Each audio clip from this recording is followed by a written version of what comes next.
Hey everybody, this is Mike with the One Stop Co-op Shop, and today I'm doing a preview of a game that should be launching today or this week, Cinderella at midnight. And as always, no disclaimer for our coverage. We just want to help you make an informed decision. We don't take money from publishers or anything. And if you like the content on the One Stop Co-op Shop, consider supporting us through Patreon. You get early access to our videos and exclusive videos every month you can't see anywhere else. You can also listen to our podcast for reviews and design discussions, or join the conversation and say hi on our Discord. So I hope it's pretty obvious on the channel that we like to cover bigger games and smaller ones. At least that's something that Jason and I try to do as often as we can. So this is certainly on the smaller side. This is a little print and play game. They just sent me the files and I printed it out. I'm not the best print and play person, so I tried to cut the cards well. They had multiple options for how to print and play them. So for me, come on, they had an option where it was kind of like a fold over. So you cut out both sides of a card and then fold it in half, and then I just put them in some random sleeves I had lying around. But they also had like front and back printing options and a few others. And it is 18 cards total, not counting the rules, which are themselves on, I think, 3 cards. So it's like 21 cards worth of printing. And this is sort of a maze game where you're controlling Cinderella, and it's split into 2 halves. You're trying to first get to the stuff the fairy godmother needs to get you ready to go to the ball. Hopefully y'all are familiar with the Cinderella story. And then once you beat the first half, you go to the second half where you're actually at the ball, and you're trying to meet the prince, drop your slipper, and get home before the clock strikes midnight, and you turn into a pumpkin. No, she doesn't turn into a pumpkin, but her stuff turns back. And this is a really straightforward one, so I'm just going to show you how it plays. So there are 16 location cards. I'm going to shuffle them with their diamond side up. That's their palace side. A little diamond here in the corner to randomize them. And then I start on the card with the fairy godmother here. Now note that there are these locks showing a pumpkin. I have different objectives I have to fulfill. First, I have to find some mice to be, what were they, coachmen. Then I have to find a salamander or a lizard. I don't remember what he was in the story. And then I need to find a pumpkin. And then I can go back to the fairy godmother and get my getup all done up. So usually you can't go through locked exits. And by the way, I printed the black and white because, again, I don't have great print and play capabilities. They do have a color version you can print, which I'm sure would look awesome. So sorry that I'm doing the grayscale version here. But yeah. So usually you can not go through locked things, but this is when the fairy godmother first sends you out, but I can't go back until I have the pumpkin. So that just kind of checks that I've completed my objectives. Okay, I'm going to take 4 random cards and flip them up and just put them next to things one at a time. Usually you can decide which orientation a card has for its paths, but any cards that have a 1 and a 2 on them are actually identical when flipped, you'll see with their exits, and these provide a benefit to the player that can be used once per game, and when you use it, it flips to the 2 side. So that's why those have to be facing up with their 1 first. Okay, let's go to the top. Oh, there's the salamander we need to get already, but we need the mouse first. Let's do it like that. Give us a nice easy way to get there later. Okay, and then over to the right. That's another bonus one. I can go rest by the fireside. I'll explain what all this means in a second. And then the last one is, the pumpkin. Wow. So I have everything except the mice right next to me. That is a nice start, gotta say. So what's going to happen is I'm going to move my little Cinderella. By the way, they have like a standee for the game, but I figured something like this would be a little bit easier to see on camera. I'm going to move my little Cinderella around. I have to follow entrances. I can't go through locks that I don't have the key for, except again for the pumpkin at the beginning. I can't backtrack to a previous card through the same exit unless I have no other way to go. So like if I went here, I couldn't be like, never mind, and go back. I'd have to like actually advance to another card first. So you got to kind of keep on making progress. And what's the loss condition? It is running out of time to get to the ball. So whenever I pass over a path that has a little bell like this, I'm going to slide. I've got the fairy godmother card showing my objectives on top of this bell card. I'm going to slide it down. There's 1 bell. Let's say I go back over that same path. It's 2 bells. And yeah, your loss is if it goes all the way down to 12. But also for the first half of the game, the fewer bells you need, the more time you'll have when you flip to the second half. So it's important, even if you don't get to 12, to still manage your time as much as possible. When you're on a card with a bonus, you can, like I said, flip the card to use the bonus. If you can get to one of the catch things or pick things, that'll get you the matching objective. But again, I need to find the mice before I can do any of that. And many of the special bonuses will, by the way, deal with the bell. As I said, it says rest by the fireside to reverse bells. And depending on how far down you've gone, you get more reversal. So look, if I'm on the first 4, I go back 1 when I use the fire.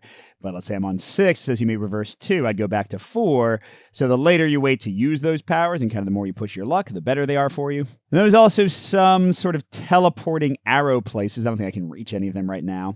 But you'll see like, here, I could go right into there. So if you move into an arrow, which needs to like have the arrow pointing in the way you're going, you can then come out of any other arrow that has an arrow pointing out. So I could like teleport from here to here or here, for example. But whenever you use one of those shortcuts, you have to also spend an hour or spend a bell. But that's a great way, like, let's say the mice end up being like way on the other side of the map. I can use that to like get back near the other stuff I need. And yeah, this one, when I'm on it, lets me either rotate a card with a lantern. So like this one has a lantern, so I could rotate it if I didn't like how it was arrayed, or swap any two cards. That's what this little thing means, to like give myself a better path forward. But you don't have to use those until you want to. All right, so I mean, this one has more entrances, but this one, if it goes well, has a more direct path into there. So let's go here. I'm not going to go along the bell path. No, I can't go back to the fairy godmother. I can't go here. I can't go anywhere except forward. And the big thing is, how do you explore? So basically, you say where you're moving off of, and then you take the top card of the deck, you flip it, and unless it's got a 1, you can arrange it however you like. But then you got to deal with whatever it has. Like in this case, I got a bell, just because that's what ended up being there. So that ticks down 1. And I can't backtrack, so let's go and explore again, although there's another flip or reverse. Okay, this one has a lock for mice as well. That would get me over another bell. That would do a bell by taking me through a shortcut. Dang it. Oh, that might be okay. All right, we'll go through the shortcut and use another hour. Brings us to 2, and I think I'm going to head down this way. Teleport around. Oh, it's another 1. So there's another you may rotate or swap, which I might want to do now. Crud, am I going over another? Okay, where do I want to swap or change up? Oh, and by the way, you can't swap your current cards. You can't like use it as a de facto teleport.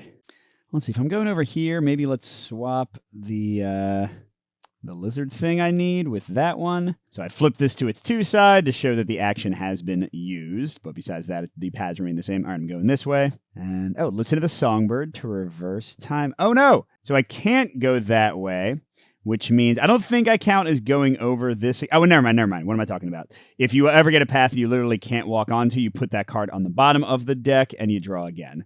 So, yeah. Oh, what is this? Okay, this is better. This one I can use. So I can gaze at the lily pond to reverse time, which will only do 1 right now, but, there's always a question of will I be able to reach this place again if I don't do it now? And I'm not sure I will. So let's go ahead and benefit from it now. It only goes back 1. And I want to go north. I mean, that's where I want to end up, but the chance of me, like, getting the mouse right then is pretty low. So let's go here first. Oh, what? That is a mouse. Okay, so that would take me away. Oh, gosh, that's a freaking I just want the mouse. Okay, so I'll go in here, and I can't come out there. Where can I come out? I can come out here and, like, try to find a new path. Oh, wait a second. I can come out right here. Perfect. Okay, so that does use another time. So I'm at 3. But yeah, now I can go. Oh, shoot. I didn't realize there was a bell there.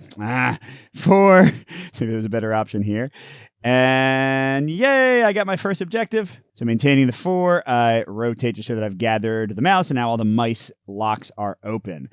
And now it's like, oh, where are they? So I can't backtrack. But it's up there. So yeah, if I just head up this way, theoretically, could work. Teleporter or alarm and door I can't go through, but it would take me to the right place. Is there anything? Actually, oh God. I was going to say I could teleport to here, but look, it's, oh my gosh, that's 2. No, I can't afford that. That's horrific. I want to get to here. Okay, so I am going to suck it up and do it that way. Cross another bell to 5. Okay, come on. No whammy, no whammy, no whammy. Yes, that looks... No, that doesn't look good. Dang it, the teleport. Okay, well, it's all right. Either way, I do get to admire the roses. Oh, man, am I at 4? Or was that at 5? I think I was at 4. All right, so I will just push it back 1 to 3. I mean, I'm still in a pretty solid spot because I have everything out that I need. And there's like a lot of cards I didn't go through yet. But yeah, like how? Oh, I can go here to here. Beautiful, beautiful. So boop. Through here, bring me back down to 4, and boom, I got my lizardy boy, and then I need to get to here. How can I? How? Shoot.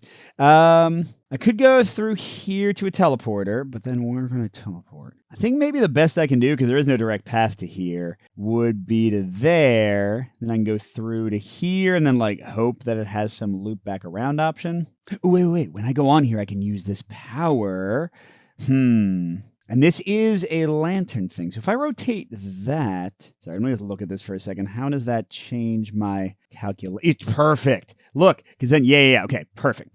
Okay, so I'm going to go through here to there. But when you're on these kind of cards, even if you're just like going through a shortcut, you can still use their power. That is not the case for the ones that like have a thematic thing in the middle.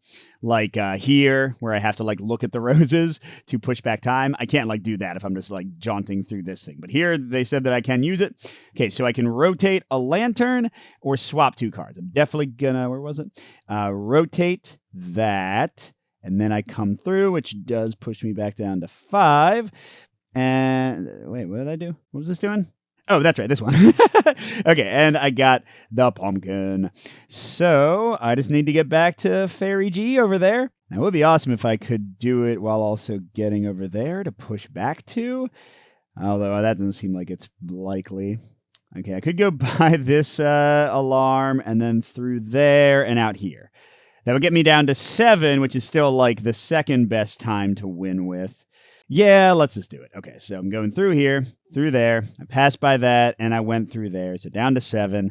But hey, I got it all. Make me look awesome. So we're going to switch to the palace side of things. And the rules changed slightly, although not that much. And I was on 7 bells, which is going to, again, influence my starting time on the other side. Now, when you go to the palace, you take everything that is not in a 3x3 grid from the fairy godmother. So all of these cards, and I shuffle them back in. Whereas all of these get flipped horizontally, although if they've got a 1 that's been flipped, they go back to the one side. So like here, that goes back to its 1, but the rest of these are good to go. Oh, whoops, I didn't actually do the fairy godmother. There we go. So there's my coach. And now I'm ready to go for the palace. And I shuffle all of these now with the garden side face up, so I can't see the palace options. All right, what's changed? So first of all, we start here because we had 5 to 7 bells. See, so we get this like 1 more time if we do better.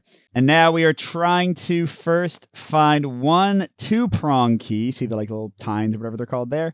Or 2 single keys to get that open. That'll allow us to meet the prince, which will open the prince lock. That'll allow us to drop our slipper, which will open the slipper lock. And then we got to get back to the coach, which, just like the fairy godmother, lets you leave but doesn't let you come back. And if the clock strikes 12, oh no, the spell fades, the game ends. And we're starting again on 2 here. But the clock is a little bit more involved for this one. You'll see when it reaches certain times, I am forced to rotate or swap certain tiles. So like things are going to be moving around out of my control. And also when it reaches 4 and 8, specific locks will open up and like new shortcuts will become available to me. And now shortcuts do not cost time. Shortcuts cost bells in the garden, but they don't move the clock icon in the palace. So I'll only lose time when I actually go by things that show the time icon. I will not just lose it automatically whenever I go through one of the passageways. But a big new thing is that now I've got my family watching me. So here, I actually have one starting out here. It says suspicion is one of my stepsisters, although it is one of the key places as well. So the first time I passed through, she's watching me. What the?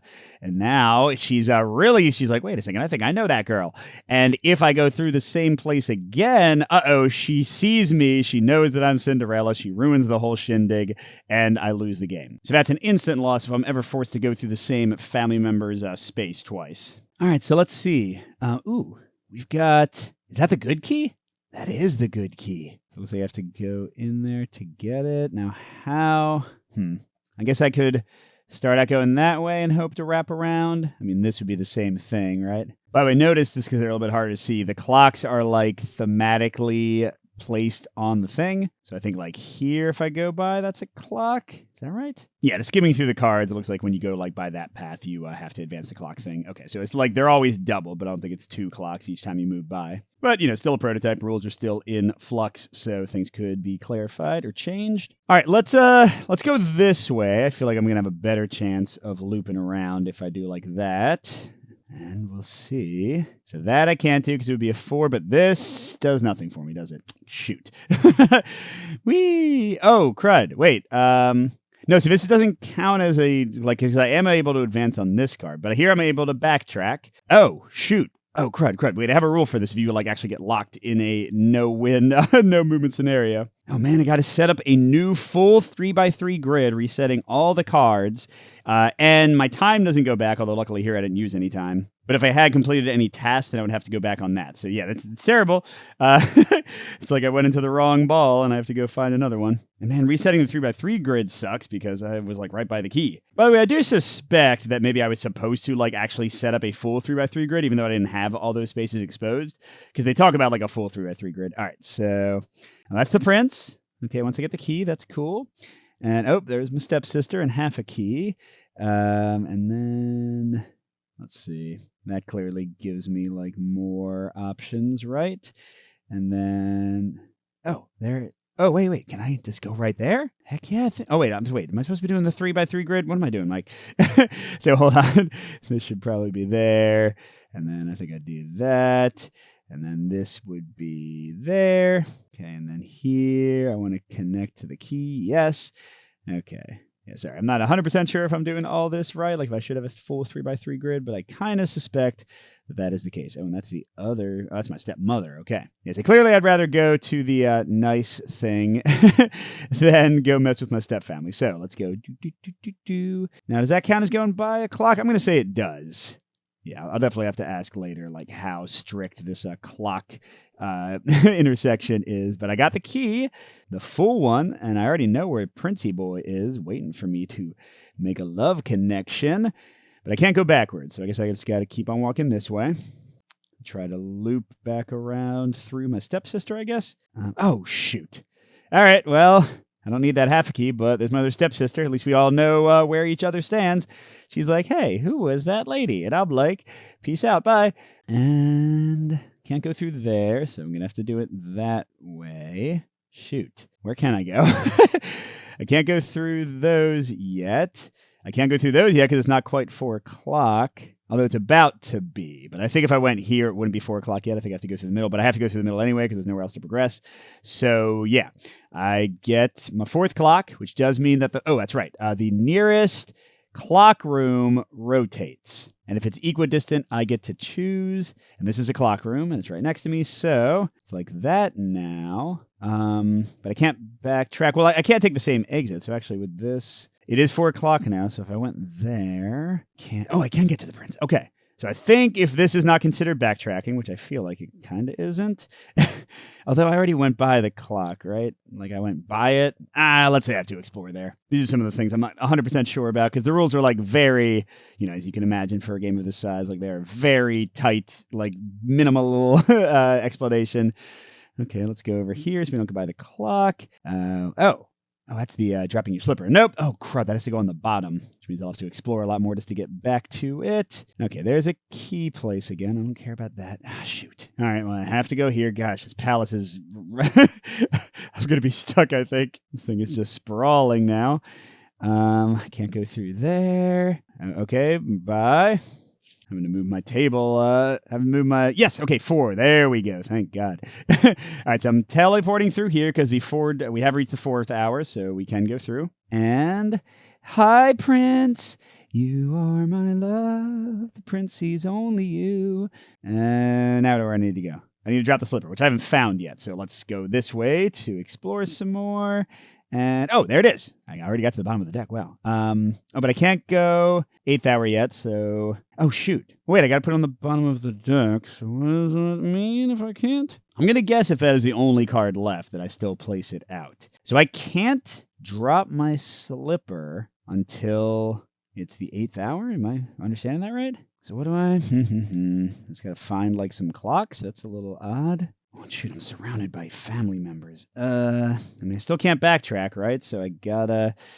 Oh, I can go through that 4. All right, let's go through this 4 and try to find some other clocks. But I don't want to go too far away. Although having the 4s here does make things pretty easy. Well, can I go by this clock and then, whoops, I have to backtrack because there is no other option and go through 4 again? I guess so. So that's 5. Oh, but when I go by it, the nearest clock and the nearest non-clock gets swapped. Okay, so that's a clock and that's a clock. So either of those, and what's the nearest non-clock, would be my stepmother. Actually, yeah, I like that. Let's do like this. Sure. Okay, and then I'll go back through the 4, I guess.